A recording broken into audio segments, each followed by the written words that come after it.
Welcome back to another incredible, phenomenal, world-renowned Mission Accepted podcast.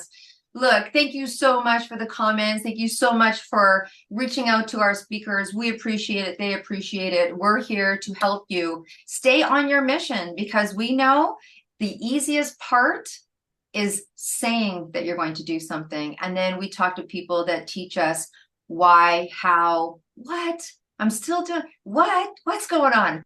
So we have Mr. Joe Dalton all the way over from some people say the Isle of Green, some people say Ireland, and some people say where I go and have my favorite cold beer. But Joe is going to join us today and we're going to have a great time. And you know why we're going to have a great time? Because first of all, he's a great guy. But second is because he's all about breakthroughs. He's all about breakthroughs. He has a vast client base. We love talking about sales and leadership, right? And so we are so grateful that you had time today to pop on all the way over to Vancouver, Canada, to have a conversation. So look, Joe has an incredible book called Sales Craft, and he does all of the things. And so I'd love to welcome you to the show, welcome you to Mission Accepted. And Joe, maybe just, I know you, maybe just let our audience know you a little bit. And then we'll get right to it. We'll have some fun today. Have some breakthroughs. People, get your pen and paper ready. Unless you're driving. You just keep listening. You just keep listening. I'm excited. Thank you for the invitation. And I look forward to speaking to yourself and answering your questions and hopefully sharing some wisdom and knowledge with your wonderful audience as well. Well, thank you, my friend. So sales and leadership, broad topic. Breakthrough brands. What does that mean? Tell us. Yes, well, Breakthrough Brands was crafted, God, maybe about a decade ago. And it originally started off when on a radio show, and it was to talk to business people who wanted to have a breakthrough. And from there, it has just evolved. And now it's about helping business owners and founders develop a system and a strategy that actually moves them up moves the needle so they can actually take what they're doing, start making money from it with ease and enjoying what they do. So that's where Breakthrough Brands really evolved, and now it's a podcast, it's a business. It started off with just an idea in my head. Mm-hmm. Salescraft is the book, which is a methodology which I have used over the decades to simplify sales, to make people have better conversations and to close more deals. Now, Deb, I'll say one thing. Sales, when a lot of people hear sales, they go, "Oh, I hate sales. I don't like selling," whatever it is. I would like them, your audience, to discard all that today because sales is a skill. It's a skill that is part of communication, and that communication can be used. And when you get the skill right, better conversations with your partner, better conversations with your family, better conversations with your work employees or your partners in work, and better conversation with your friends and your community. So sales isn't about selling, it's about having a better conversation. So let's go. Let's have that conversation because we know that there's a lot of people here today that are listening that, for the most part are in their business. And for the most part, they're doing okay. But for the most part, wouldn't we all like to yield a little more? So what is it that you would say to somebody that is, doing their business? They're not in a desperate state, but they're not at the highest peak that they would want to go. Whether it's sales or this, well, let's stick to sales because we just had that conversation. What is something that you could say to someone? Ask yourself if you're doing this and it's a good thing or not a good thing. Like, what is it when people are looking to tweak? I think that's a hard place to be. You're like, I want to yield more. I'm doing okay, but there's something not happening. I'm not closing as quick as I want. I'm not like, what are some of the things people can look at from their sales perspective? Okay, perfect and a great question. So can I start off with telling you a story? Well, let me get my teddy and my blankie. Once upon a time, children, everyone gather round. There's an old man Learn talking. how to be Quick. millionaires. Quick, gather round. I started off in sales. I sold a baked potato when I was 13. And at that stage, I realized I like sales and I fell in love with it. Most people fall into sales because they feel they're not good at something else. For me, I realized if I speak to people, I get money. That's what I felt at 13. When I was about 17 or 18, I got my first sales job. And that was knocking on doors, cold calling, and I enjoyed it. And I could sell.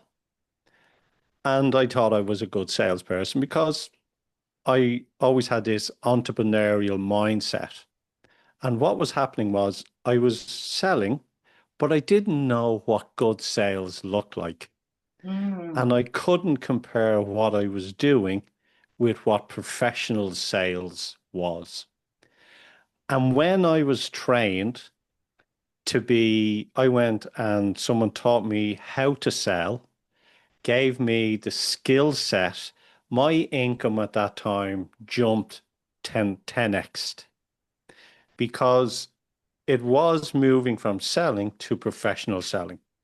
And I have crafted that over the decades. And the mm, reason I'm saying this story, that a lot of your audience probably can sell. And a mhm, lot of the companies that I work with, they can sell. mhm, But the difference is when you start to add maturity and a methodology and a framework to how you sell, the game changes. And I did a talk there with one of the big enterprise boards, and I'm also brought into a government initiative to help on budding entrepreneurs, and I talk to them about sales. And the one question that I get from everyone is, how do I close a deal? mm, And I'd say you don't. And it's not what you do at the end. The biggest part of the whole sales process is the point where we may call it discovery, fact finding, detective work, blueprinting. It's this part in the sale where you've just built a rapport and then you need to go and ask relevant questions. And there's a list of types of questions, and I can let you know them, mhm. and offer insights. And it's this moment of the sales process that's where deals are won and lost before you even get into your product, before you even get into closing. And we call this the research or discovery part. And I'm going to make an assumption. You're going to correct me if I'm wrong, and give me gold stars if I'm right. But this happens when you say at the beginning of the sale. So when we're having a meeting, we've met somewhere, a networking event, someone's put us together, and there's in that beginning, you're asking questions before you get into what it is that you have to offer. All right. So I'm Yeah. going to share one question so people can start to kind of have an Well, idea. I will, there's different questions that you need to ask. I, So we know that we talk about needs, yes, wants, okay. There's also questions should be asked about time. There should be questions asked about authority, and there should be questions asked about capital. Because if you get the art of asking questions and listening, when you get to the end of the sale, you will have eliminated all the objections. And I want to remove the word objection because that's very heavy and confrontational. I mm, want to replace it with the word concerns. So you don't have any concerns at the very end because you have answered these concerns up front. And what you are trying to achieve in that discovery part is the DBM. And the DBM stands for dominant buying motive. And the dominant buying motive is the reason why, emotionally and logically, why the person wants to or needs your service or your product. Very good. Thank you so much. I am sure there's people that are listening right now that are nodding their head, because instead of waiting to the end of the sale when you've given your information and shared, and then things arise, right? Well, I have surgery next week, or we're renovating, or I don't have money for that, or I don't have time for that, or what I was hoping for with this is that you would be able to curate that through your conversation. Yeah. And it's preparation. I always say to people, it's prepare. So, do the research before you meet your prospect or your buyer. And one of the things as well is that some people go in and they ask surface level questions, and then they have the idea, if I just show you my product, you will fall in love with it and you will buy it. That's what they have. Yeah. But what you have to do, because when you are demonstrating your service or telling them about your product, you really are only using about 15% of the whole product knowledge, because you're only connecting it with what the people want or need. I'll give you an example. I love car examples. I've seen it where a sales guy could walk around the car and they'd be talking to the person about the engine, and you can see the sparkling eyes, the person, oh my God. And then the salesperson will come around and start talking about the the trunk space or the boot space, and you'll see the person's eyes spin because they've disconnected with the salesperson because they've lost interest. So Mm. you have to keep on point of what you're talking about. So asking those questions, and it's not just asking questions for the sake of it. You want to get into your buyer's world. You want to know all about their world. And this is a place that the longer you are there, the better the results you're going to have at the end. If you're with someone and 5 minutes are gone, no. But if you're with someone and it's about an hour and you're building that, you've a better chance of closing. And simple questions like, you know, if people are talking about money, it can be simple as, what would it cost you not to have this? Or what would it cost you if you don't go this way? Or time is, what have you done in the past? What sort of time frame are you looking to hope to get something this year? How much time have you allocated towards it? Authority can be as, is it just yourself that makes a decision?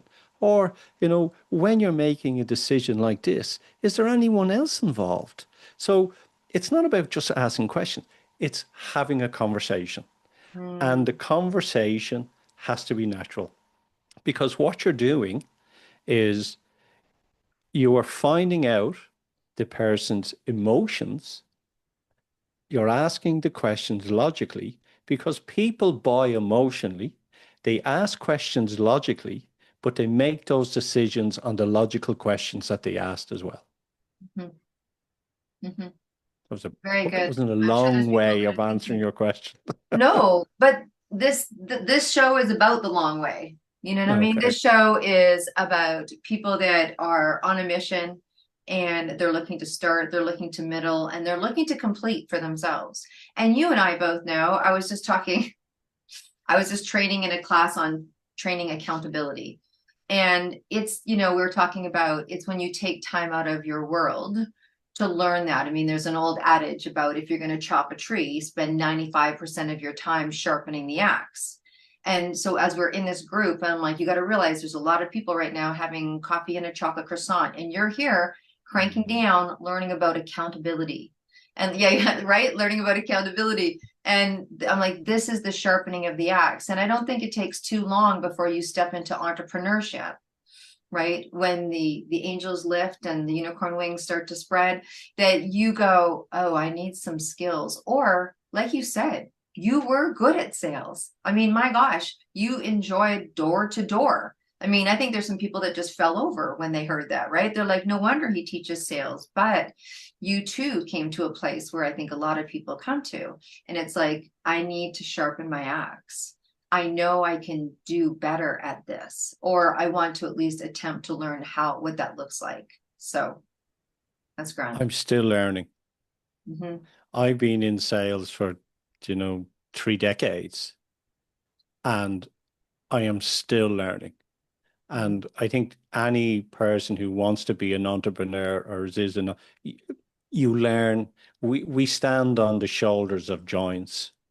And the one piece of advice that I'd give people, listen, take advice from people that have walked, because I have learned so much from so many people. Hmm. And it's, there can be ego.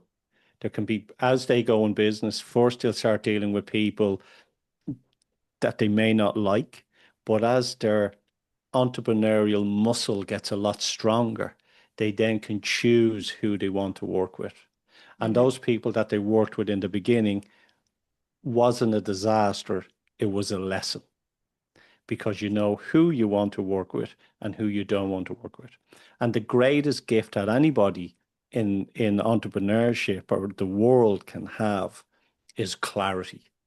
Because Hmm. when you are clear on what you do and who you serve, as you said, those wings of the angels open up and something changes in the ether when you are aligned with everything. And it's magical. So I hear what I hear in there, and maybe it's because it ties into what we talk a lot about here is that taking risk, like taking risks, like even when you think you know, like you said, if your ego's got you here, taking risks. Like we say, our tagline is playing it safe, never made history. So outside of the time where you kind of had this experience as a salesperson going, I think I need to get some more skills just from a general entrepreneurial. I mean, you mentioned that you've been doing this for a few decades. So I'm going to assume that there's been some things that you've had to overcome, work through. What was something that you really like you had to risk? It was a risk. You felt like you were making a move, or I don't know if it was buying a program or opening up a new division or changing your brand. Like, what is something that you really kind of had to take a deep breath on to continue having success in your business? I had to accept a failure. Mm. I got involved in a business and I had partners, and we understood what the product and the service was, but we were too early for market. We even got it on Good Morning America. Wow. Yeah, so it was on Sunday Morning America. Sorry, not Sunday Morning America. And we got it on that.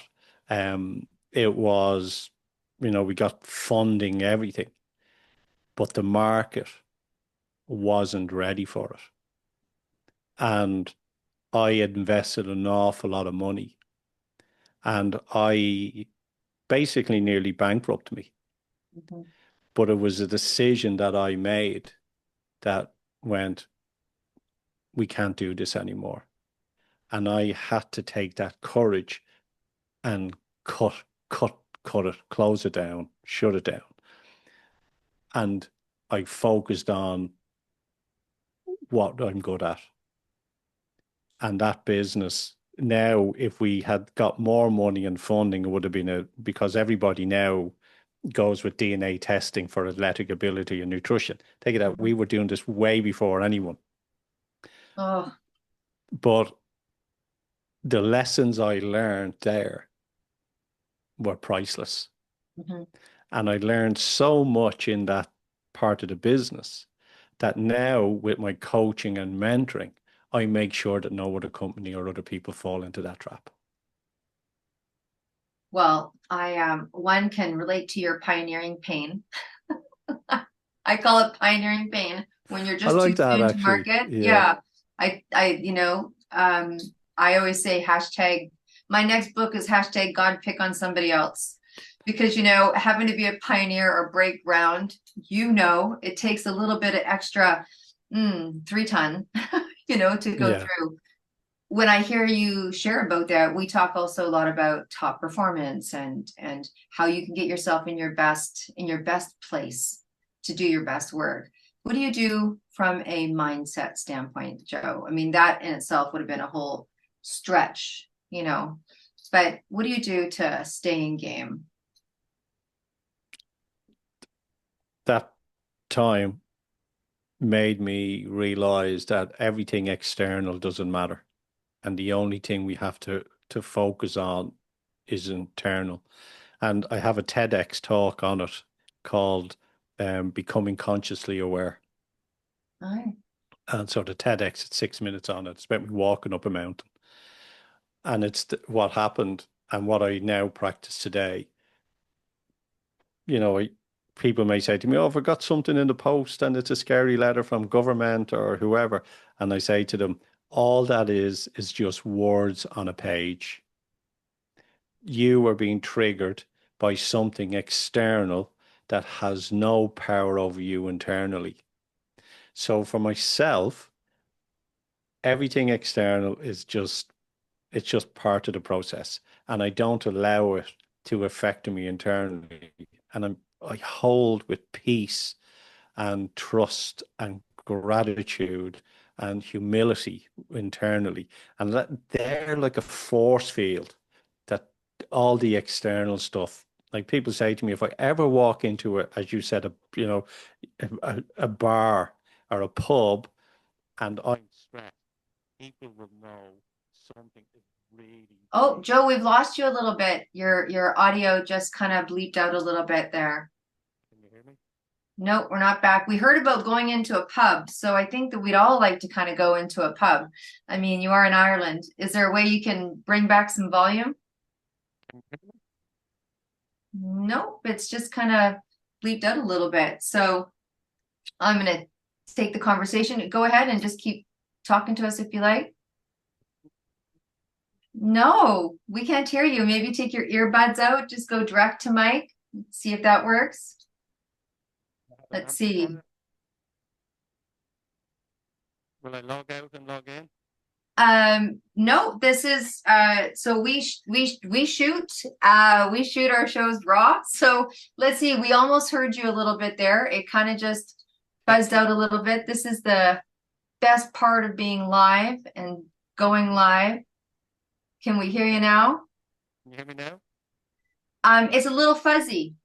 It's a little fuzzy. We're gonna let Joe figure that out as he was talking about walking up the mountain and just the mindset. The mindset. You can imagine when you heard his story, where what that process would be like for you. I'm sure it was very much an internal journey.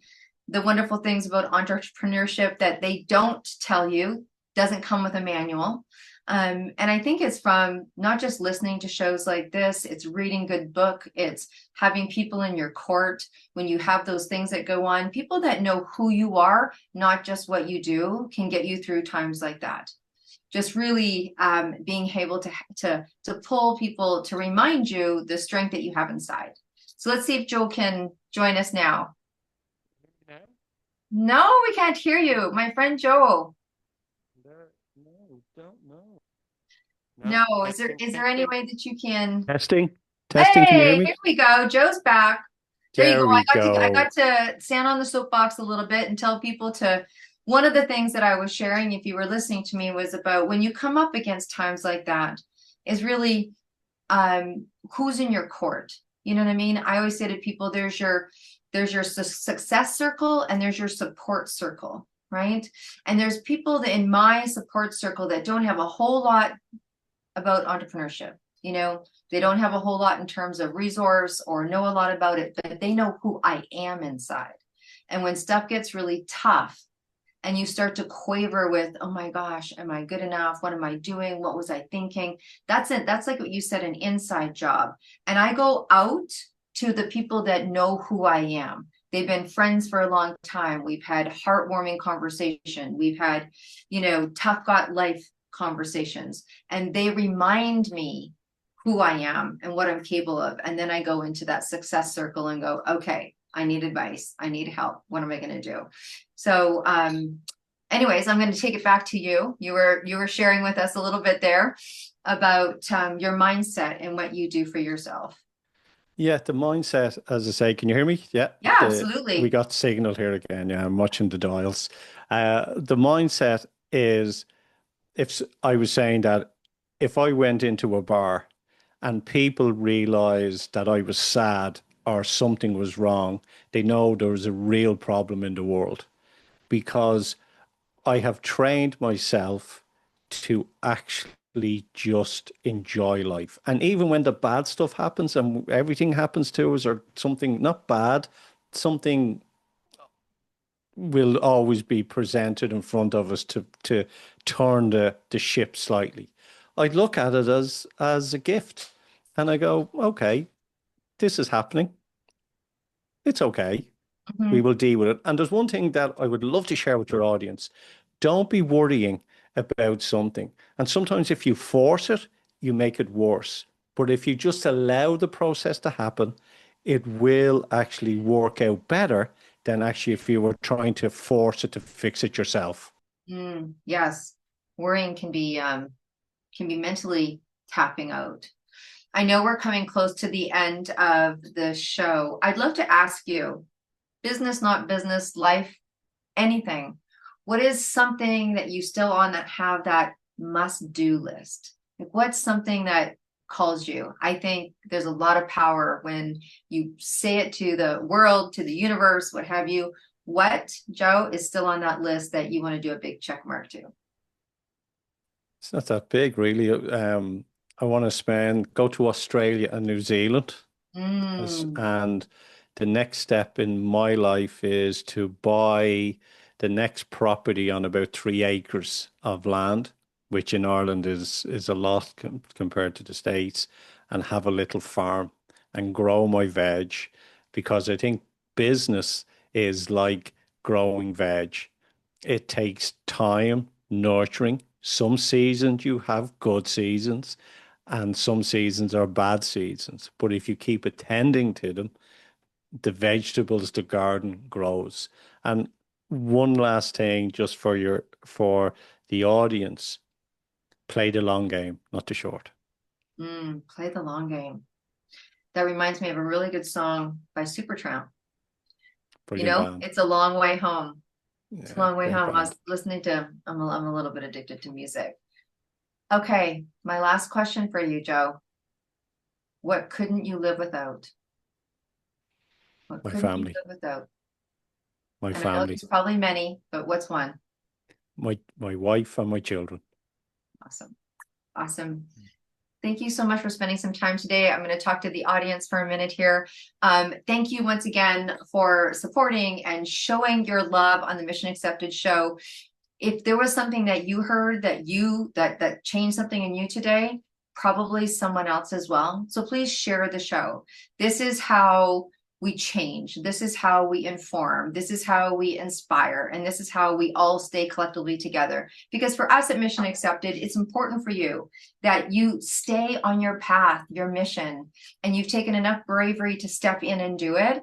There's so many places and so many resources to help you stay there and grow. So we so appreciate you. Look, if you want to be here, if you want to be sitting here sharing your passion, your book, your story, please contact us. We're not difficult to find. You found us here, you're going to find us there.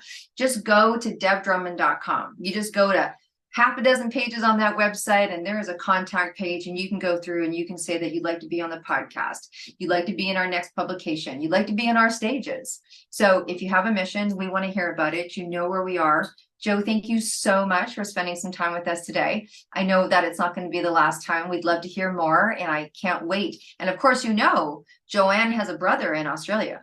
If you don't know, that's an inside scoop. So, you know, Well, yeah. I have my daughter is over there at the moment. Ah, My wife is wanting to go over with her two smaller children to go over and visit. So yeah, I'll reach out to Joanne and see where they are. yeah. My daughter might hook up with them and have a Yeah, party. absolutely. Let's go have a party in Australia. Thank you so much for being with us today. And as Thank you. always, my dear audience and friends, until we meet again, you stay well and be groovy. Bye for now. Bye.